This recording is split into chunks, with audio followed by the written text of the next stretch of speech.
Have you ever been on the bus in Canada and suddenly a stranger starts talking to you? For many North Americans, that's totally normal. But for many Asian students, it can feel surprising, awkward, or even suspicious. My students from places like Japan or Korea often tell me that during their commute in their countries, people usually don't talk to strangers. So when somebody suddenly starts talking to them in Canada, it can feel culturally uncomfortable, not to mention linguistically challenging because students are often caught off guard and they don't know what to say. So today, we're going to talk about why small talk feels so hard for many English learners, and I'm going to teach you how to start and respond to small talk.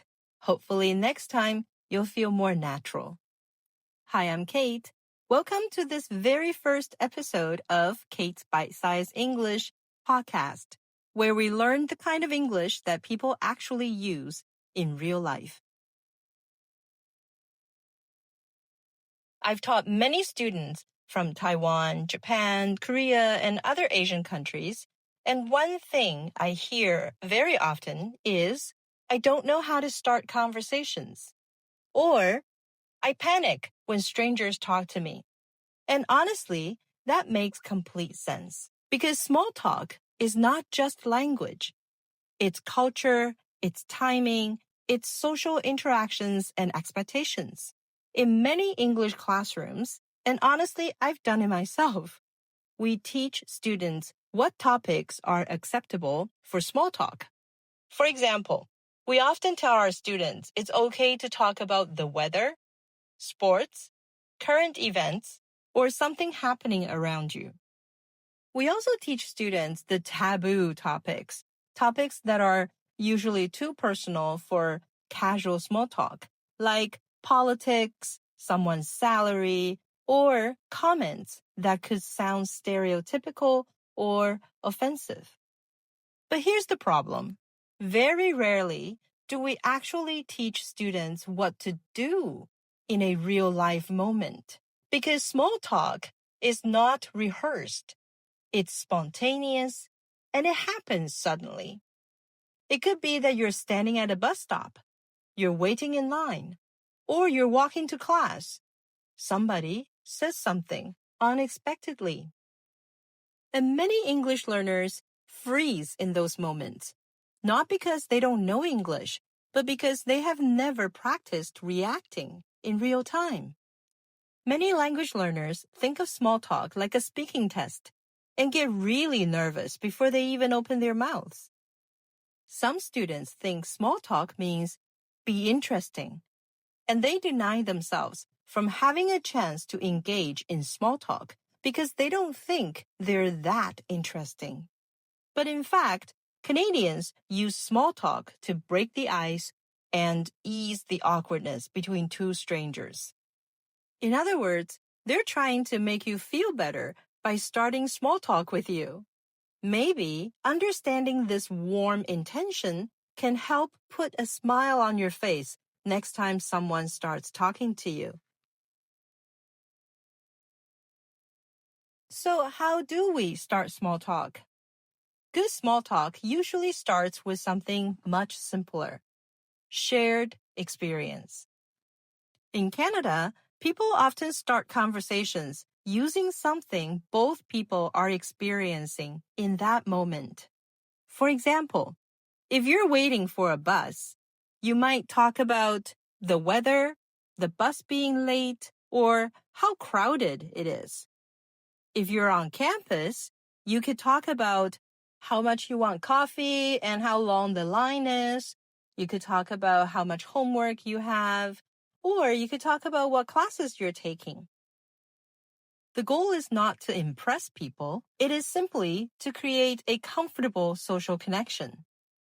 Remember, by starting small talk, your intention is to help ease the awkwardness between you and a stranger.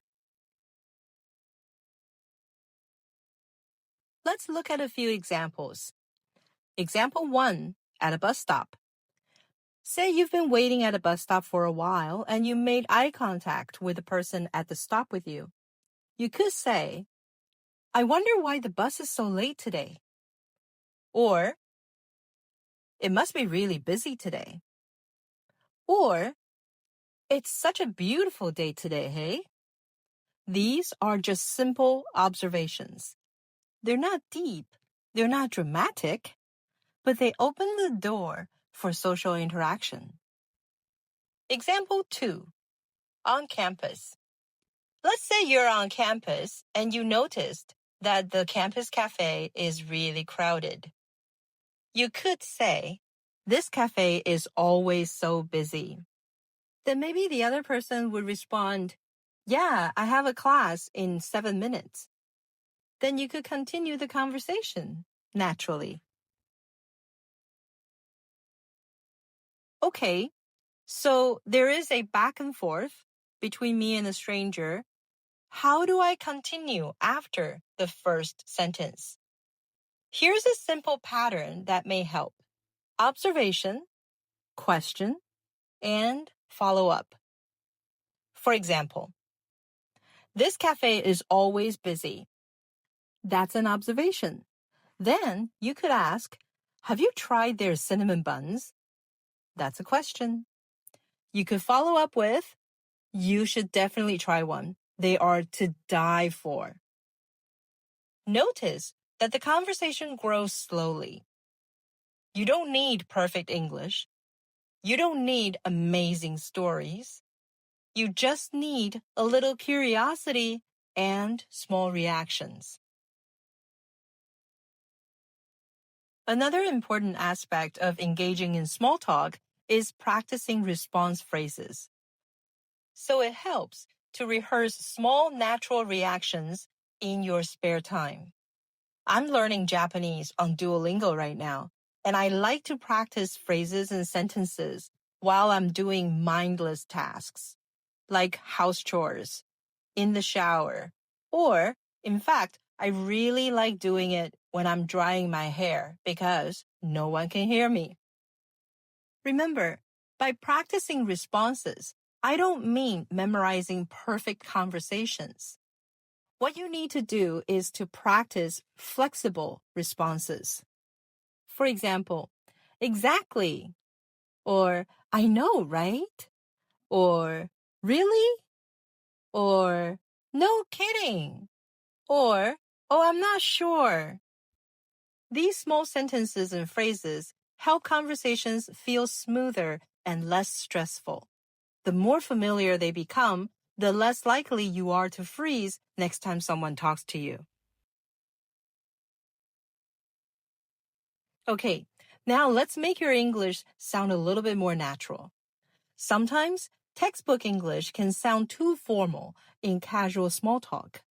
I'm going to teach you a few simple phrases and sentences in different situations, and feel free to shadow me.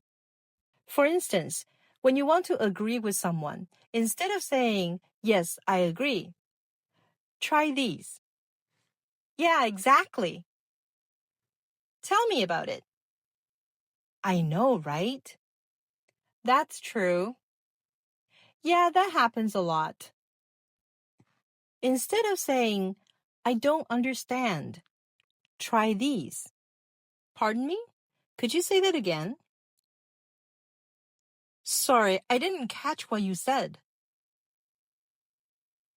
Sorry, I don't know what you mean. When something surprises you, instead of always responding with, really? You could try saying these. No way. Oh, I didn't know. I've never heard of that.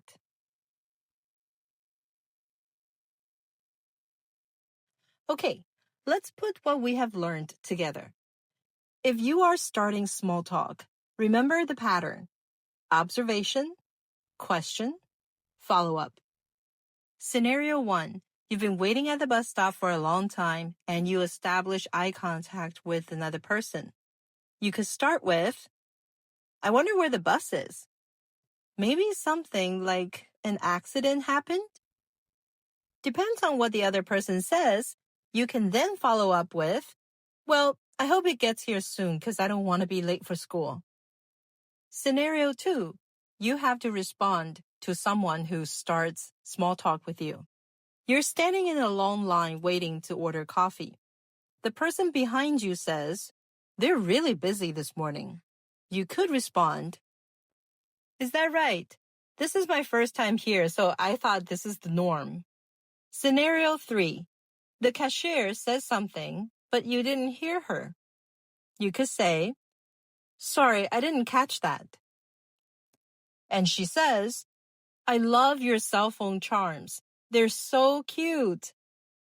You could say, thanks. I got them at a store in my city. There are so many different designs.